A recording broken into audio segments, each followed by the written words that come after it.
Elizabeth Short est née le 29 juillet 1924 à Boston, aux États-Unis.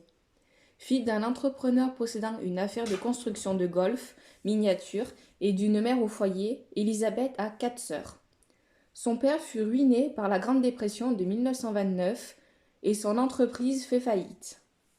Il se retrouve alors incapable de subvenir aux besoins de sa famille.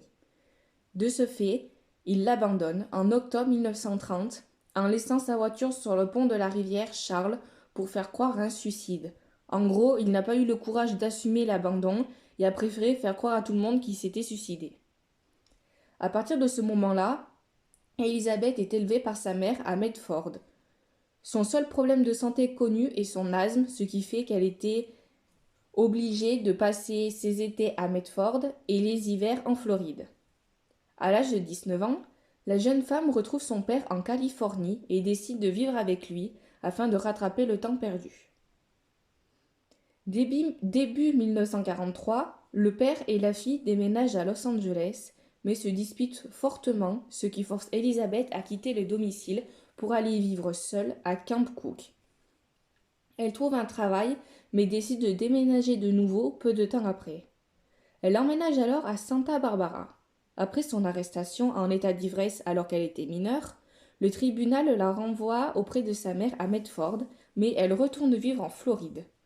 Elle se rend tout de même quelquefois à Medford afin de rendre visite à sa mère et à ses sœurs.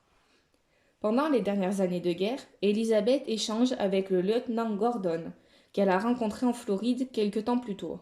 Très amoureux, ce dernier propose de l'épouser après la guerre. Cependant, en novembre 1945, Gordon meurt dans un accident d'avion en Inde. Les années suivantes, elle travaille comme serveuse et réside dans différentes villes de Floride. C'est en 1946 qu'Elizabeth retourne en Californie afin de réaliser son rêve, devenir actrice à Hollywood. Elle ne vit jamais au même endroit et va de pension en hôtel et même colocation. Ses anciennes colocataires disent qu'Elizabeth ramenait souvent des hommes à la maison, ne se confiait que très peu, voire pas du tout, et n'avait pas vraiment d'amis. Le jour du drame. Le matin du 15 janvier 1947, Betty Bersinger se rend chez le cordonnier à pied avec sa fille Anne. C'est en passant près d'un terrain vague que la mère aperçut quelque chose ressemblant à un mannequin de magasin, mais en s'approchant, elle comprend que c'est bel et bien un cadavre humain. Il est alors 10h35 du matin. La police est alertée à 10h54. En arrivant sur la scène de crime, la trentaine de policiers et les journalistes piétinent la scène. De ce fait, aucune piste ne pourra être trouvée par la suite. Ils aperçoivent alors le corps dénudé d'une jeune femme, sectionné à la taille. Le corps est coupé en deux. Il est complètement vidé de son sang, comme s'il a été nettoyé. Le corps est disposé sur le sol de manière à prendre la pose. En effet, les bras sont levés au-dessus de la tête et les jambes écartées. Ses poignets et ses chevilles portaient la marque d'un lien qui avait servi à l'attacher. Ses intestins avaient été partiellement retirés de son ventre afin d'être soigneusement placés sous ses fesses. Sa peau était marquée par des traces de brûlures de cigarettes. Ses seins et ses jambes avaient été lacérés avec un couteau. Des coups fatals lui ont été portés à la tête. Et pour finir, un sourire sinistre qui partait de ses lèvres et montait jusqu'à ses oreilles avait été cousu sur son visage. Comme vous l'aurez compris, c'est le corps d'Elizabeth Short. La disposition de son corps, ainsi que le sourire, laisse à penser que le meurtrier savait que cette dernière voulait devenir actrice. Elle prenait la pose et acquiesçait un grand sourire. Ce terrible meurtre fut beaucoup relayé par les médias et fait sensation. Au total, plus de 50 personnes ont dit être responsables de cet homicide afin qu'on parle d'eux, afin d'être connus. La police interrogea les nombreuses conquêtes d'Elizabeth, mais rien. Peu de temps après, la police reçut une lettre anonyme constituée à partir de lettres découpées de journaux. Voici les effets du dahlia. Une lettre suivra.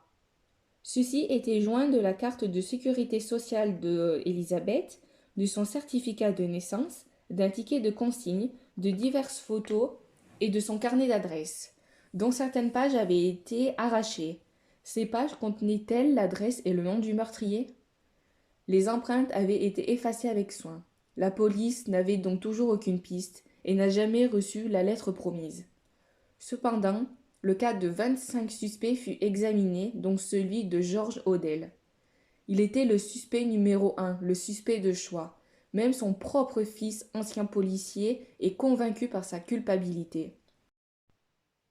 Lors de la mort de George Odell, son fils trouva une photo d'Elizabeth Short dans ses effets personnels.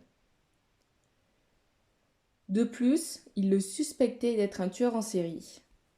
George était le suspect idéal, doté d'un QI hors du commun, pianiste virtuose dès 9 ans, chauffeur de taxi en contact avec la pègre à 15 ans, reporter photo couvrant des affaires de meurtre avant ses 20 ans. Peu après, il devint poète et se lia à plusieurs artistes célèbres. Il se serait régulièrement livré à des orgies avec ces derniers. En 1945, Odell fut suspecté dans la mort de sa secrétaire, mais, faute de preuves, l'enquête fut close. Cependant, Odell quitta tout de même les États-Unis afin de se réfugier en Chine. Sa fille l'accusa également de viol en 1949. Mais malgré les témoignages de personnes qui confirmèrent avoir assisté ou participé aux agressions entre le père et la fille, Odell fut relaxé au bout de 3 semaines de procès, grâce à l'un des meilleurs avocats du pays.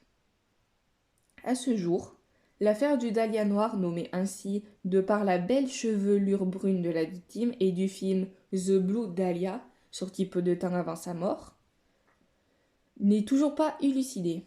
Cette affaire, non résolue, est l'une des affaires les plus connues des États-Unis, inspirant ainsi des ouvrages, des films, des documentaires, des jeux vidéo et même des musiques.